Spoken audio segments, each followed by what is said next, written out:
Assalamualaikum warahmatullahi wabarakatuh, saudaraku yang dirahmati Allah Subhanahu wa Ta'ala. Dalam kesempatan kali ini, Cahaya Islam akan membahas tentang tokoh yang ditunggu-tunggu oleh para ulama di seluruh dunia. Tanpa kita sadari bahwa kiamat semakin mendekati kita, banyak para ulama yang mengingatkan akan hal ini. Para ulama menjelaskan tanda-tanda yang diberikan Allah Subhanahu wa Ta'ala tentang akan datangnya hari kiamat. Tak juga menjelaskan tanda-tandanya. Para ulama juga mengajak kita senantiasa tetap berada di jalan Allah Subhanahu wa Ta'ala. Siapakah tokoh yang ditunggu-tunggu oleh seluruh ulama di dunia? Sebelum kita lanjut, jangan lupa dukung channel kami dengan cara like, komen, dan share ke saudara, teman, dan keluarga kita agar sedikit menambah pengetahuan dan keimanan kita. Para ulama-ulama di Indonesia juga mengingatkan untuk memperkokoh keimanan kita kepada Allah Subhanahu wa Ta'ala agar tidak mudah digoyahkan dengan godaan-godaan yang ada saat ini. Karena godaan pada zaman ini sangatlah berbeda tipis dengan yang bukan godaan, jadi kita wajib lebih jeli untuk membedakannya, agar memperkuat pegangan kita terhadap agama kita. Allah Subhanahu wa Ta'ala memberikan nabi kepada kita hamba-hambanya yang amanu wa taqwa sebagaimana firman Allah dalam surah As-Saff ayat 9. Allah berfirman yang artinya, Dialah Allah yang mengutus Rasulnya dengan membawa Al-Huda yaitu Al-Quranul Karim wa dinil haq dan agama Allah yang hak yaitu adinul Islam.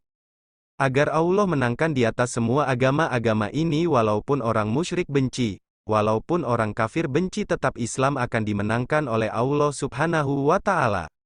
Di negara Eropa jumlah muslim terbesar seluruh daratan Eropa berada di Prancis, hampir 7 juta lebih umat Islam ada di sana. Bahkan ketika Presiden Prancis Emmanuel Macron melakukan gerakan Islamofobia dengan menggunakan institusi negara. Mereka melihat Islam dianggap akan melemah. Akan tetapi apa yang sudah diingatkan oleh Allah Subhanahu wa Ta'ala dalam surat As-Saff dalam ayat 8 yang artinya, mereka hendak memadamkan cahaya agama Allah ini dengan mulut-mulut mereka, dengan ucapan-ucapan mereka, dengan mesin informasi mereka, tapi Allah Subhanahu wa Ta'ala tetap menyempurnakan cahaya agamanya. Meskipun orang-orang kafir itu benci, apa yang terjadi di balik gerakan Islamofobia, kebencian terhadap Islam dan kaum muslimin yang digerakkan oleh Presiden Prancis di mana Quran terjadi syahadat massal di Prancis 2 kali lipat, luar biasa. Di negara Inggris dan di Jerman itu jumlah muslimnya kurang lebih 3 juta umat Islam di Inggris dan kurang lebih 3 juta umat Islam di Jerman, sehingga hampir 20 gereja di Inggris dijual dan salah satu di antaranya, ada satu gereja katedral di pusat kota London dibeli oleh seorang tokoh muslim yang dulunya dia musisi pop dunia. Jadi perkembangan kaum muslimin benar-benar ada dan pesat, dilakukan riset oleh The View Forum on Religion and Public Life ini sebuah realita, sebuah fakta.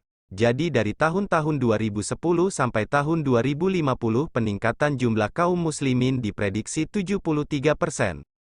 Hingga lembaga riset dunia memprediksi tahun 2070 Islam akan menjadi agama terbesar di seluruh dunia. Lembaga riset ini milik orang kafir, milik golongan kafir. Akan tetapi ia meyakini masa depan ada di tangan orang muslim yang beragama Islam. National Intelligence Council, Dewan Intelijen Nasional yang menaungi 15 negara di bawah kepemimpinan Amerika, melakukan riset yang hasilnya dipublish di media internasional. Dimulai dari tahun 2020 akan terjadi kebangkitan Islam global dan akan terus bergerak di seluruh dunia.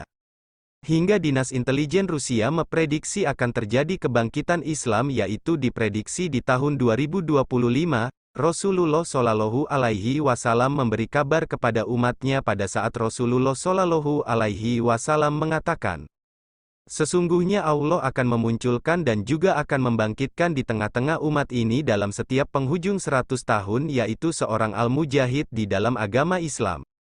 Imam Ahmad rahimakumullah, beliau mencoba untuk mencari hadis-hadis sahih dalam kitab Busitah, Masya Allah dengan matan hadis yang sama beliau mencari dalam kutub indah, alhamdulillah beliau menemukan hadis-hadis yang sahih.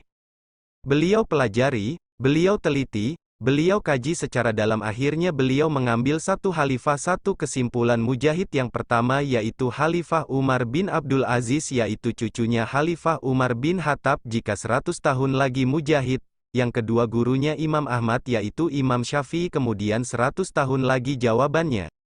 Para ulama-ulama dunia, salah satu di antaranya yaitu Wakil Sekjen Rabithah Ulama Palestina, beliau adalah Syekh Dr. Abu Bakar Al-Awaidah.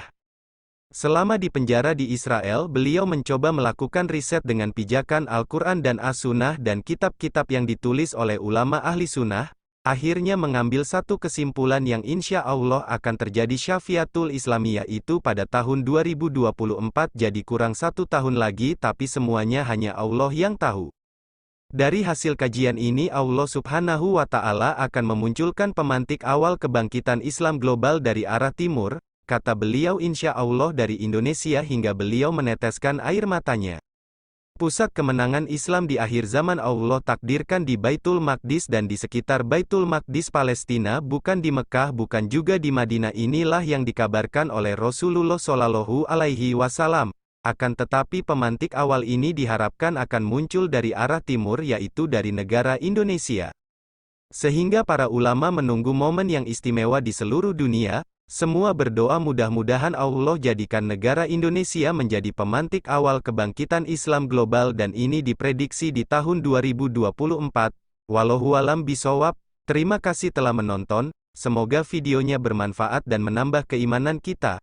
Jangan lupa subscribe dan tekan loncengnya supaya dapat notifikasi video bermanfaat lainnya. Wassalamualaikum warahmatullahi wabarakatuh.